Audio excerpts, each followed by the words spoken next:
चौबीस घंटे राज्य में अनेक स्थान में हालुका मध्यम धरण वर्षा रेकर्ड कर खास कर उपकूल ओडिशार जिलागुड़िक अनेक स्थान में हालुका मध्यम धरण वर्षा रेकर्ड हो सर्वाधिक वर्षा आमर ढेंकानाल जिलार हिंदोल ठारे 47 मिनिट रेकर्ड करपरी आमर भुवन ठारे 27 मिलीमीटर वर्षा रेकर्ड होती देखा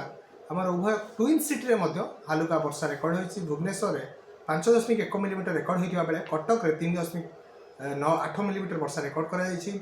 जो गुरुचाप बल सक्रिय रही प्रभाव में जलीय बाष्पूर्ण वायु क्रमागत भाव राज्य को प्रवेश कर प्रभाव में गत किछि दिन धरी हालुका मध्यम धरण वर्षा रेकर्ड कर अनुमान कर 23 और 24 यार प्रभाव सामान्य अधिक रतकाली केते अंचल वर्षा रही कि 23 और 24 तारिख में अधिक तार सक्रियता वृद्धि हेतु वायु चलाचल में परिवर्तन और ता प्रभाव में आम उपकूल ओडिशा समेत पाख पार्श्ववर्ती जिलागुड़ी वर्षार मात्रा सामान्य अधिक रही पूर्वानुमान जारी कर सहित किसी अंचल घन कुहुड़ी दृश्यमान होबार संभावना रही घन कुहुड़ी आम चेतावनी जारी कर आमर जो रोचे वर्षा मुख्यतः भाव में सूचना जारी कर